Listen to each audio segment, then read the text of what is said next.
Hello, everybody. Welcome back to another episode of Team Sessa Talks, and today we are really excited because we have a special guest. We get to drink. Oh, you guys get to drink. Yeah. We have a special guest here. He has an interesting business that he's created, and yeah, Massimo Bruno. Everybody, welcome Massimo Bruno. Salute. Salute. Oh, look at that.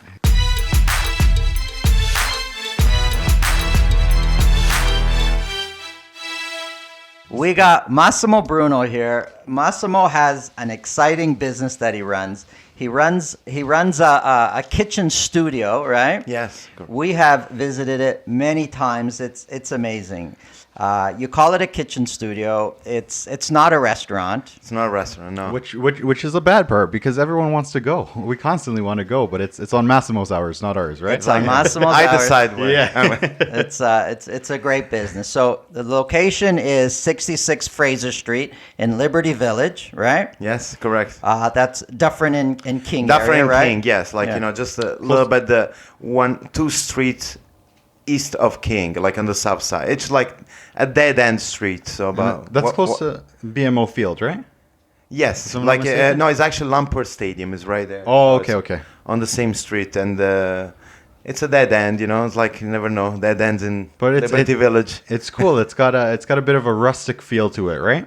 Oh, it's a great building. Tell us about the building you're in. The building is like it's one of those buildings. I think like in every business, like I didn't find the place, but the place find me. Yeah.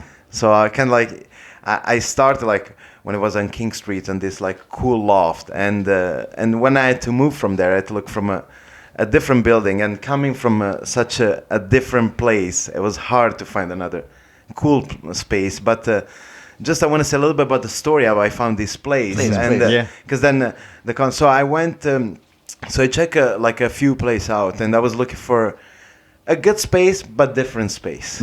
Because like something that feels like nice and warm. So I did find this space on Liberty Village, on Kijiji.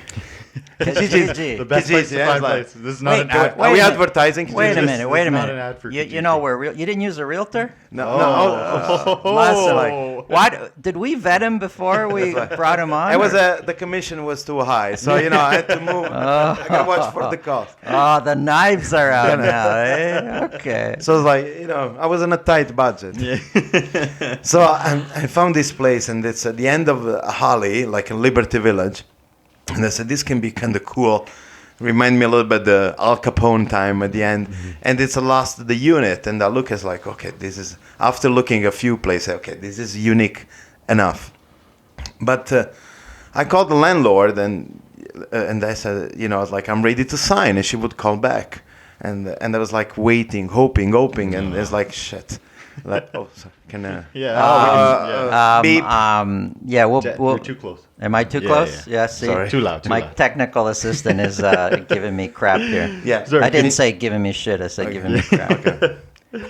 Beep. Yeah. And so, I said like, I don't think it's gonna go through. So I was like really hoping. So then she called me after like 3 days. So I'll let you know after 3 days. She calls her like, hi, it's like, it's Laura. And me was like all excited. Yes, I got the place. And she said, well, I'm not sure about that space. I said, oh no. I said, but I think I might have a better idea for you. I said, there's a space like on the front. And said, the only thing is like, my heart is on the wall. And so I said, if you got to get the space, it has to come with the art, which is an art in some ways like I wouldn't choose for. But unique. But it's very unique, right? After people, when they stand there, like after they have a few glasses of wine, then they sit and they finally start to see it. Say, oh, that's very unique. Yeah. It is very unique. It's very unique and it actually fits the space. And when I look at the space, I say, oh my God, like if I could envision a space that I wanted, maybe that would be it. And so so we just talked about it. I said, would you be interested? I said, of course I yes. But also the way the dynamic could get to that place, I said to myself, like, sometime is like really, I don't think I found this space. The space like, found me or we found each other. So I think was like really special. And then there was just only a black door on the front with the number 66. It's not a restaurant. I shouldn't look like a restaurant.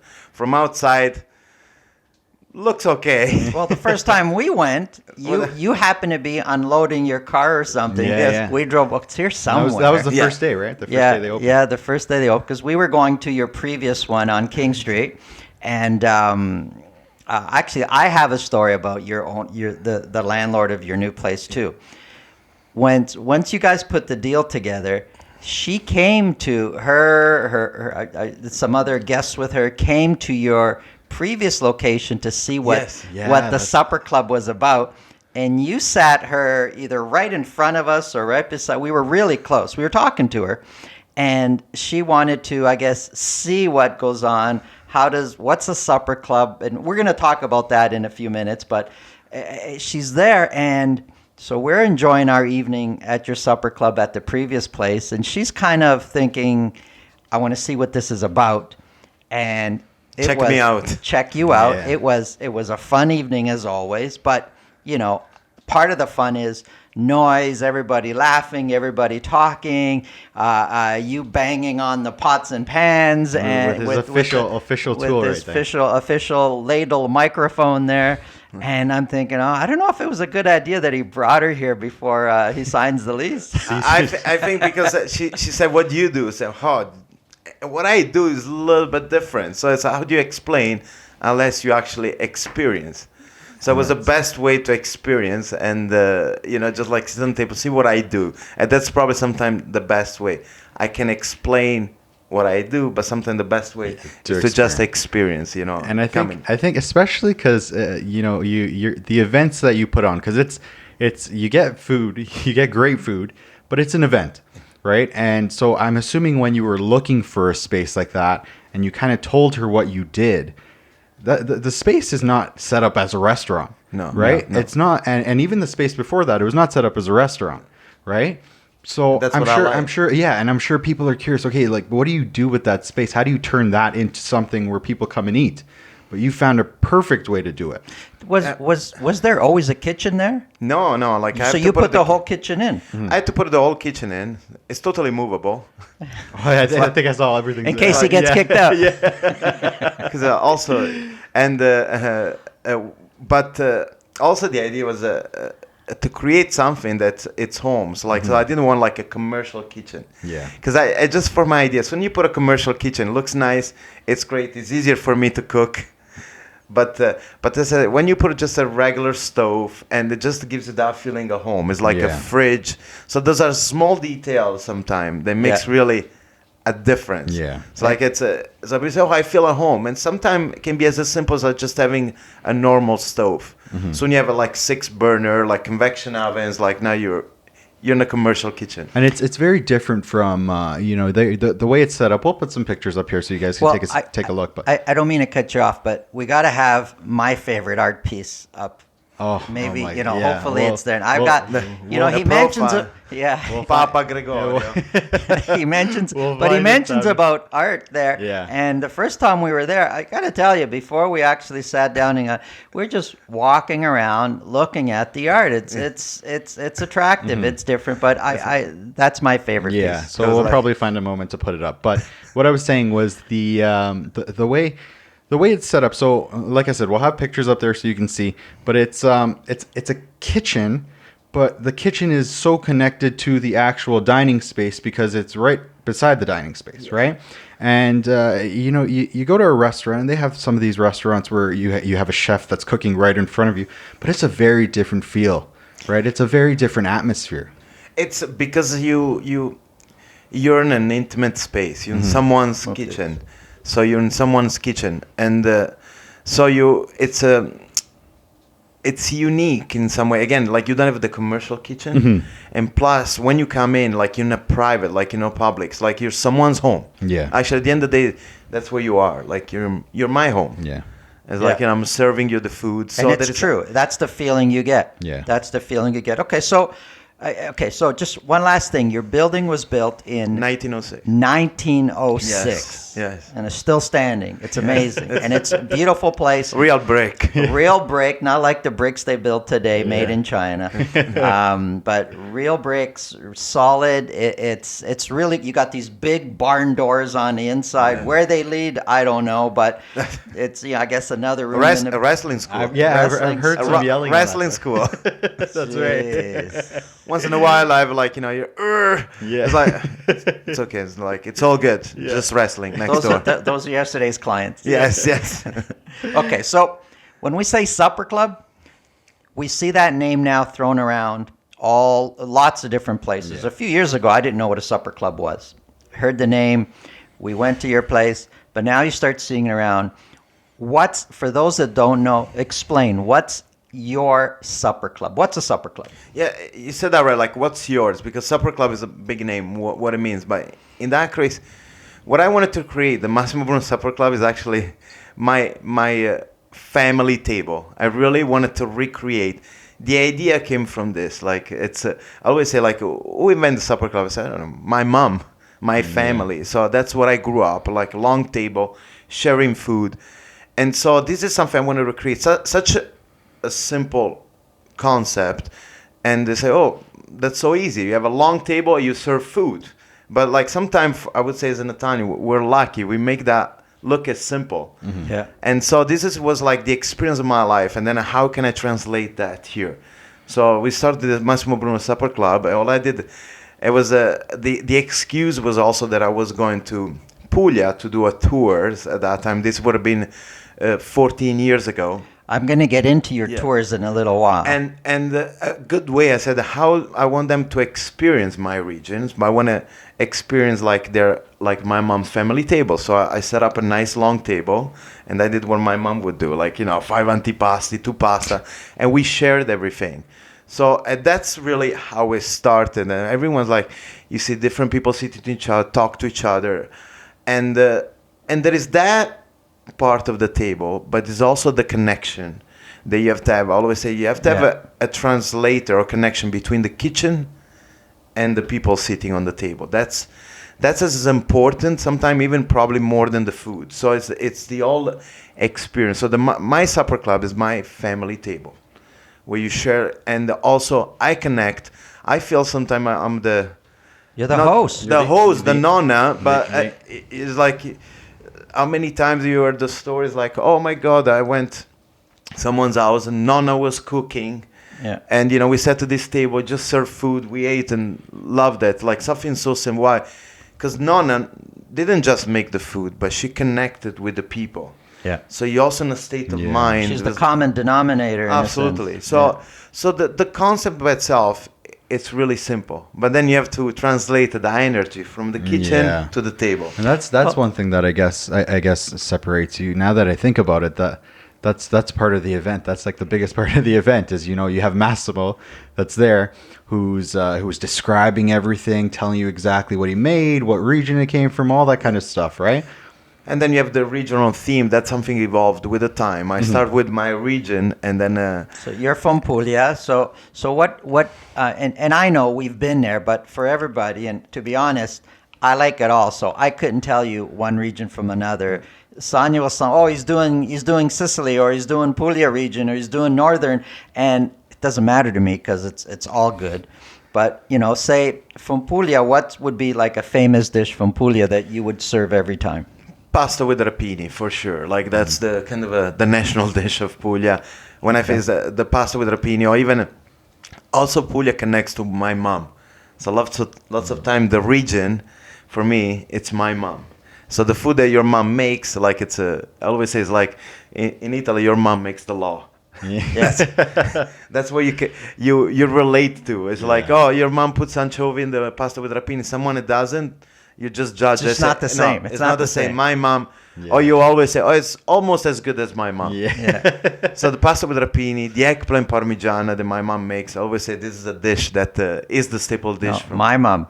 makes an amazing eggplant parmesan. Hey, let's not get into the mom fight here. But And we're from Sicily, so you know it's got to be the best, right? actually, the eggplant's like, but everyone has got different way to do it. Yeah. But again, the one my mom makes.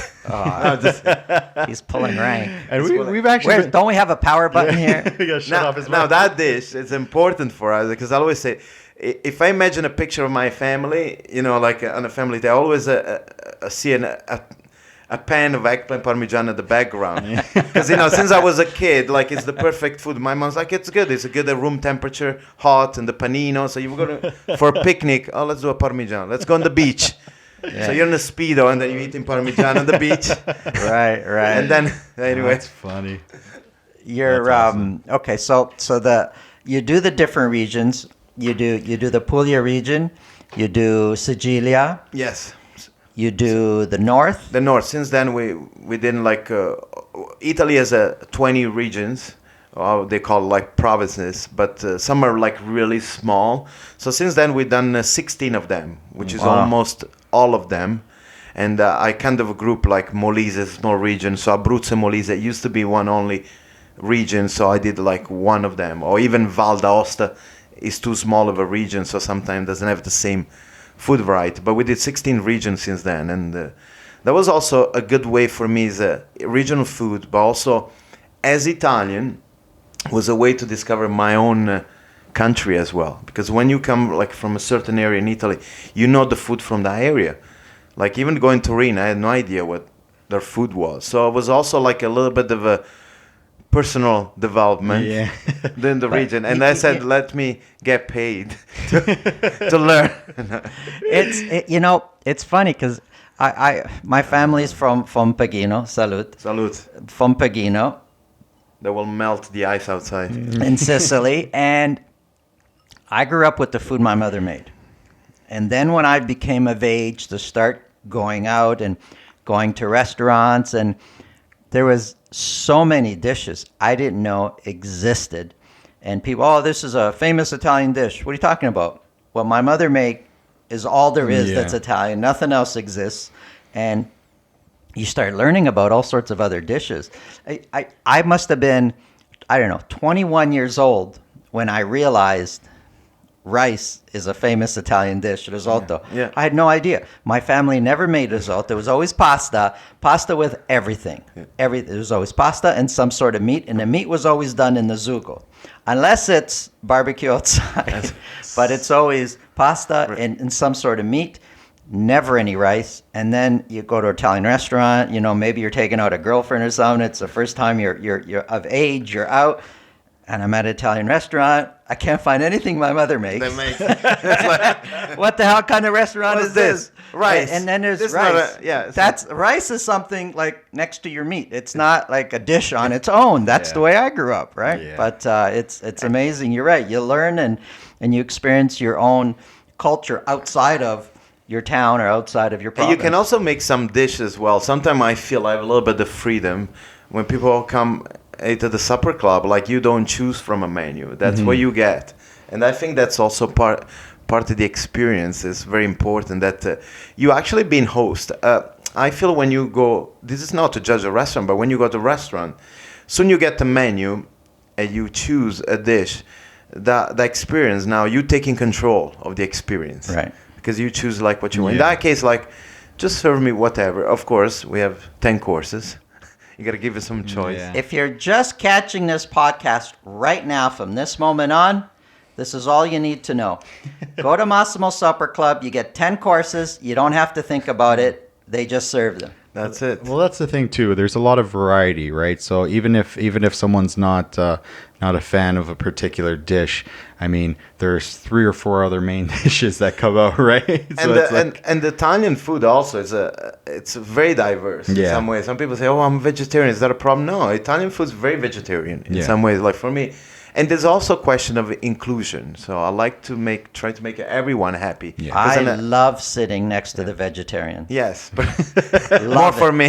Love it because The same. they leave the meat as extra. No, there's always plenty of food there. So it's I like, and again, this inclusion, be part of the table. You don't want like everyone be left out. Yeah. And also have a little bit the freedom to cook. Sometimes some dish you will never make at home or you will never order at the restaurant. So sometimes I'll do pasta ceci, pasta with the chickpeas. This is a dish that Where do you find that? it's like Nowhere. Oh, even if it's on the menu, to be truly honest, when we go on the menu, maybe that's not something you would pick. Sometime on the menu, you pick 75 hours braised beef, and it sounds good that you order that. And then you have a pasta ceci, pasta with chickpeas. That sounds boring. And sometimes it happened that I serve that at the supper club, but that's the dish they like the most. Sometimes 3 ingredients. Actually, this is something I can share during the 14 years of experience, like when I serve the food at supper club, because it's like one price, people don't pick what they want. So I always ask, what was your favorite? I just like to have an idea. 95% of the time is usually the simplest things. Yeah. Because you don't know what you're ordering. There's no description. You don't know the price. So it's not like pasta ceci is $5 and the pasta, an example with a braised beef, it's 20. So sometimes your choice really depends on that. Yeah. And sometimes people say, oh, tutto era buono, everything was good, but the pasta with chickpeas or the bread with tomatoes and the appetizer pizza that's there, not even Focaccia. the focaccia, just when you sit down, it's already at the table while people are seating, getting organized, it's there. I've got to stop myself from eating it. That takes a special training. And it's unbelievable. I stop when it's done, when there's no more left in the I kitchen. I would say now that people they come very trained to the supper club, and a lot of them don't eat for a week. I'm noticing as they show up thin. Before it's like so much food, and it's like they comes like, hey Massimo, I didn't eat for 3 days, jeez. But the focaccia bread is the beginning. Now it's like this is a training now. Before there was a gun. Now it's like. People say, "Oh, I know what's coming." Yeah. So it's like, no, but it's true. Yeah. We're bouncing around a little bit. I want people to get the true picture of the supper club. So it's a big room. There's no kitchen is somewhere else. It's a big room. So when you sit, you see the kitchen, you see people working there. You can see what's coming up next. You can see that the tray's getting ready. There's no individual meal being served. No. You're serving, everybody is sitting next to each other. You're not reserving seats. Everybody's sitting next to each other, side by side. I got to tell you, we've made a lot of good friends from being seated next to people. And at first you're thinking, who am I going to be with? And you're thinking, I'm a shy person. I don't want to talk to other people. But the wine is good for. Yeah. As soon as it kind of starts, and you start, one drink or a bit of food, everybody, and you look around at the other table, everybody's talking to each other and introducing themselves. It's amazing. Also because the family style, the family style introduced a little interaction. So if you want to eat, at some point you have to ask somebody, pass me the plate. Exactly, and that's what So even if you don't want to talk, it's like, hey, it's like even your friend vegetarian, you're gonna say, hey, pass me the meat over here. That's what I was just about to say. So the style, it's not like each person gets an individual dish. There's a dish that gets put in the middle, and it's you split it amongst you split it amongst the 4 of you or whoever's there. And that's how it is. So you're not getting your own dish. Like you're not making it. You just make a ton of it, and then you put it, and everyone shares it. So you're almost forced to interact with people. And it's also everyone. But it's effortless. Yeah, it's effortless. It feels very comfortable. And when everyone comes to the supper club, now everyone knows we have very diverse clientele. Everyone is the same. Yeah. So we don't have sometime the special treatment is for everyone. Everyone that sits on the table. Yeah. Get the serves. So everyone in the room is the same. There's only one prerequisite. You have to like Italian food. Yes. That's it. Thank God. It's a very good requisite. No, it doesn't matter. You could be Indian, Chinese, you could be Greek. Absolutely. It doesn't matter where you're from. Doesn't matter your age, old, young. Doesn't matter. You just have to like Italian food. If you do that, you check that, absolutely. You will love the supper club. Yeah. That's the only prerequisite. And we see that. We see everybody from all walks of life there. all sorts of different positions in life. And it's Danny. You said this earlier. It's an event, and then we started talking about something else. But Yeah. I just want to talk about that. It's an event. Yes. Your evening is done. Yeah. There's one serving. Starts normally 6:30. 6:30, and Then you we think- start eating at 7 o'clock. Yeah. Yeah, and you think, oh, that's maybe a little early for dinner. I want to eat about 8. Well, that's because you used to sitting down at your reserved table for 2, 8 o'clock, 9 o'clock, you're in your car Out. driving home. Yeah. Not this. You start eating at 7, 9:30, 10, you're kind of Yeah. getting ready to leave now. To party. Yeah, Yeah. yeah. Then actually, it's right. After the food's done, there's lots of space to dance and have some yeah. fun. But it's an event, so nothing to think about except having fun. Mm-hmm. And if you watch The Sopranos, make sure you've got those it's those like the stretchy- the yeah, stretchy stretchy- pants there, the track Expandable pants, pants. the track pants on. The track, but so and it's that's what I tell. Like, It's an experience. You're going there for an evening of entertainment. You're not going there, I'm going to have a quick bite. It's Yeah. not that. No, it's and you said it. So there's no rush to be Yeah. somewhere else, and that's like one important thing. You just like you go with the flow. We also Yeah. we don't have a time. And some people say, "Oh, what time are you gonna say?" No, vediamo. We say, "Let's see." We have to go with the flow. So Yeah. that's- Yeah, and you know you're. I've mentioned to a few people about the supper club, and more than a few. I've mentioned it to a few, and We're exchanging commission. We got a few referrals. and I say I'll mention your name, Massimo Bruno, and they go, oh, I've heard of him, and they don't always know where they've heard of you, but you've been interviewed on Toronto Life magazine. Yes. You've been in the magazine as one of the top chefs when they did a voting or something Yes. on Panorama Panorama. magazine, the Italian magazine. So congratulations for that. Thank you. Good for you. I had to pay a lot of money for it, but I'm just kidding. Hey, you got to No. pay. You got Thank you for your vote. no problem. Extra focaccia for those guys. I like to joke, and you know we That's We part have of fun. that's We part have of the fun. event. So I know there's people thinking, wow, you can't like reserve a time. Let's talk about the schedule then, because I think that's where you're kind of leading towards, right? Why don't you take it away, Danny? Sorry, I just wanted to say, because I wanted to mention this before too. Like I think we mentioned it earlier. It's on Massimo's time. It's not on our time. So you can't just show up on a Thursday night and come eat, right? Yes. So how often do you do these things? The supper club is usually around like 2 to 4 times a month. Oh, okay. Which I specialize that, and then mainly also like what I specialize is the private supper club. So you can have like your own private experience. Oh, we'll get into all the other things that Yeah. you do in a second. So Yes. two to 4 times a month, meaning that I guess we'll. I go lead with the in- flow with Yeah. that too. Sometimes once, Oh, okay. sometimes 5, and depends how many shoes my wife wants Yeah. to buy.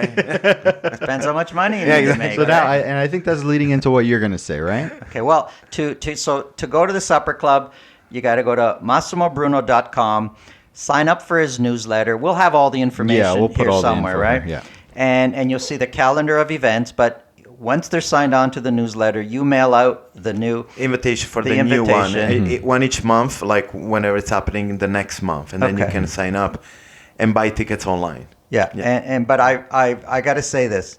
Don't think about it for a few days because they sell out super fast. It's sometimes the limited same seats, right? sometimes the same day. Yeah. Yes, correct. Sometimes there was one that the truffle supper club you do that's They're just very, very popular. very Like- popular. Okay. So if you're going to do it right away. But I know there's people thinking, so 4 or 5 nights a month, 6 nights a month, maybe he's got the supper club. What a cool life. He must have all this free 20 days to just relax and He read must recipe have books. all learn how to be an Italian cook. You must have all this free time. Now, I know you. We've become friends over the years. I know you're super busy, but people just listening to this part think he's got all this free time. Why don't you share what else you do related to, MassimoBruno.com? What I do related is the supper clubs by itself, and then the supper club which I do privately. So you So could we're- book a private A supper private club supper for club, yourself. and Well, one thing I also wanted to mention is like it's also the plays the connection, but it's also plays good for every age. So Yes, that's well, sometimes like it's that's- for the young. It's like so I see what I like. A lot of you guys like as a family. There's a place that where everyone also. we've been Yeah, there well, with we our got- kids we got- many we times. got So I also do a lot of celebration. Perfect place Yeah. to have like birthday. And I think Danny was going to say something to make fun of me. Well, we I got, could we tell. got we got the really old people that Yeah, come with yeah. us. yes, that's And then we got the really young people that go. Yeah, See, I like the that. only It's for reason everyone. we bring the young ones is so they could drive. That's please- true. please bring- I do get used for driving quite a bit. I was for me it's like the only reason I said the young. So that's good. That's business for the next 20 years. yeah, Right. exactly. You're right. Exactly. Oh, assuming they like you though, right? Yeah, exactly. I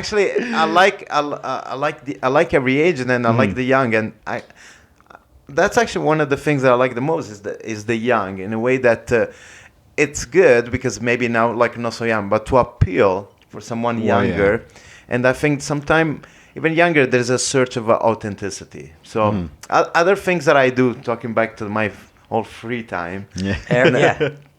and the free time, I also have another cooking studio as well, like in Sinclair Lansau. So it's called the Cucinato, which is I'm a partner there with Mark Cirillo.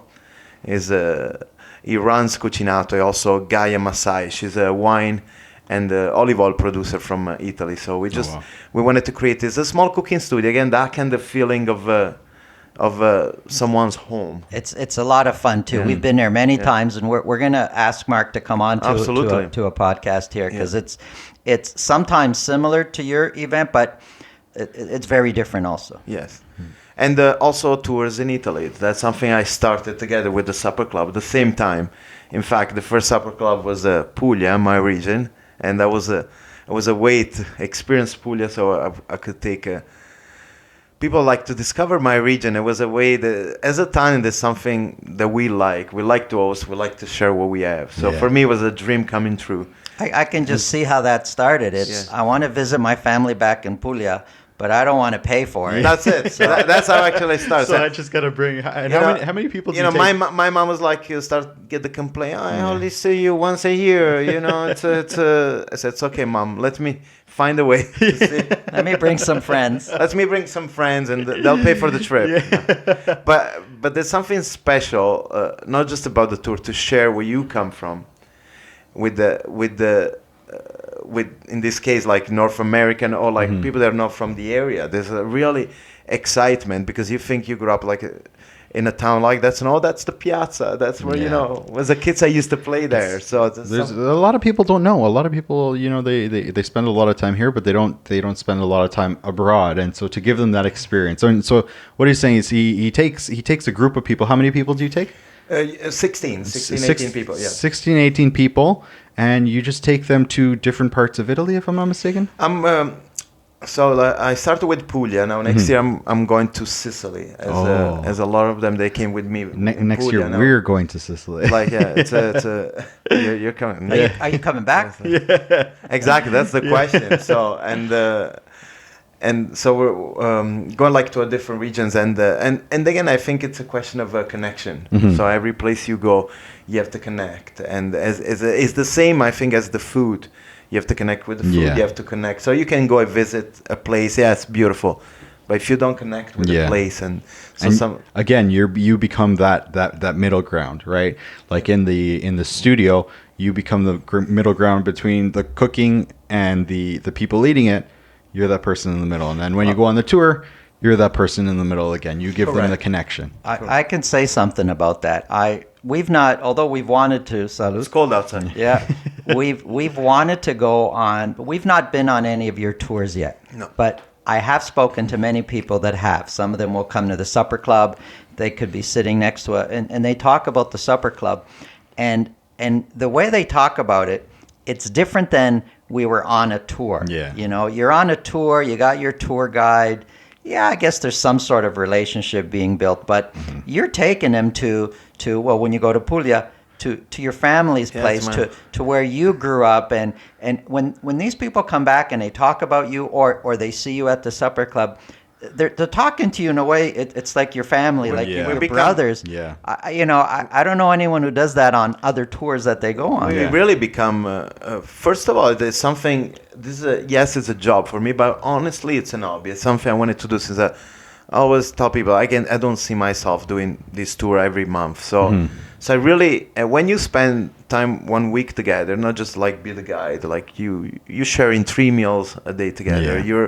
So you actually create an experience then lasts. So I have a special relationship with everyone that's been over the years with me. All of them, honestly, they came to my mom's house, like we had the meal. So they feel like, and also when I'm there, like I really like to spend to give that extra.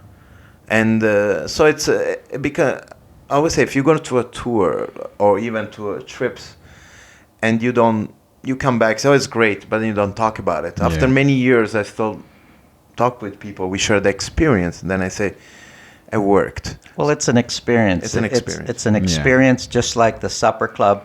It's an experience. It's an evening. It's not a quick fast. Let's have a bite to eat. Yeah. It's an event. It's an experience. You could bring your family. We have brought family. We've brought clients that we're fond of there. It's a very special event. So also one of the other things you do is cooking classes. Yes, as well, like cooking class. So I was like private cooking classes. So I do once a month a cucinato cooking studio. So we have different theme from my region. Or we had one actually very popular was the sauces, Italian sauces. Something so simple. Yeah. I say, well, make some bolognese, pesto. So I thought that was like That's cool. really, I say, okay, let's try it out, and just really sold out like in 1 minute. That's And also like my space, like at the supper club, we'll do the private. So I do usually need around 20 people to host like a cooking class, and it's a different experience because you get to cook. Then I also get to talk with people. So we'll cook together, and there's also different flavor when you cook your own food. And then at the end of the day, it's a supper club because you make your meal, you sit around the table, and so like you get to learn a few things. And I always say, cooking class is important. If you come out of the 5-6 recipe with only one, for me it's already a success. And my cooking is also simple. Well, earlier you talked about which of the meal is their favorite, and it's normally the simplest one. You use pure ingredients, very simple ingredients. It's not, some of these places you go to, you get served this dish and it looks like a work of art. Yeah. And It's good to eat it. they get the protractor out there and make sure that this is exactly 1 inch away from that. And it's a work of art, and there's a little tiny piece of food in the middle.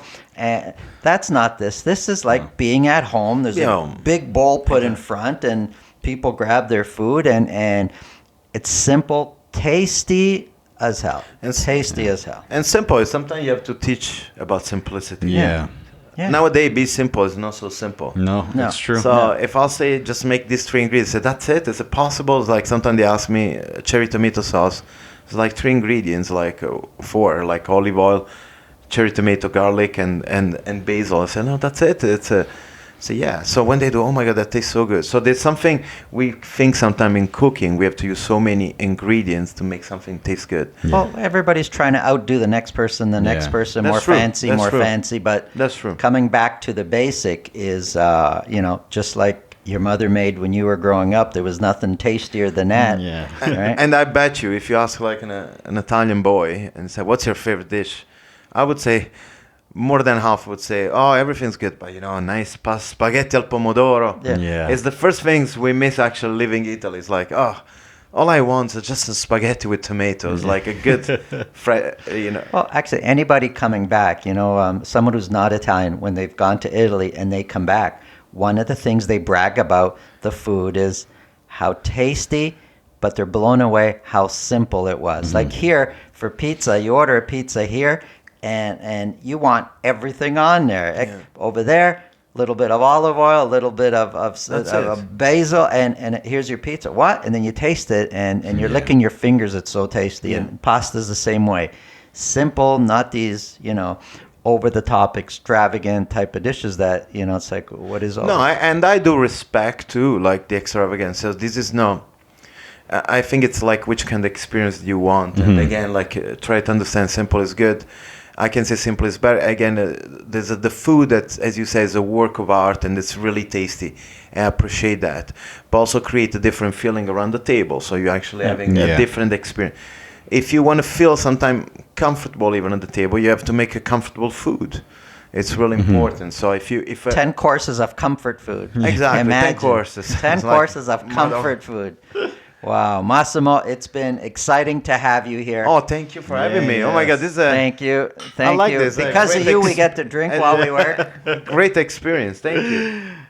Danny, anything else in closing you want to say? Well, where can they follow you? Where can they get this information? I know we mentioned it a bit. On my website, and as I always say, is like nowadays Google knows everything. Yeah. So sometimes even Google knows more than. So you just Google Massimo Bruno chef, because there's a famous Belgian player called Massimo Bruno. Okay. And sometime I got a love letter in Belgian. Who knows? Maybe he can cook too. And then they Who look knows? my face. No, it's not you. Not the same. Why? I'm not a sucker. But that's where you what, can find out. The best way is actually contact, even direct me. So my Yeah. email is there, so I can give So more all this information. information's on the website. We'll have the website up there. But yeah, thanks again, Massimo. No, that thank was you. great. Thank you. Thank you, That was Massimo. great. We'll do this again. Yes, We will. should. We will. We Next should. time, though, bring the focaccia. Next time, focaccia. You know, yeah. Wine and focaccia. Sort of like, Thank you guys so much. Thank you. Actually, this is that's my. Oh, is thank this the you. parting Thank gift? you. Thank you guys for tuning in to another episode of Team Sessa Talks. We hope you enjoyed it. You can find this podcast available on YouTube. You can also find it on Apple Podcasts, Google Podcasts, Spotify, and just about anywhere else you go to get your podcasts. And with that said, we are done and we will be back soon. Thanks. Have a great day. Ciao, buona giornata.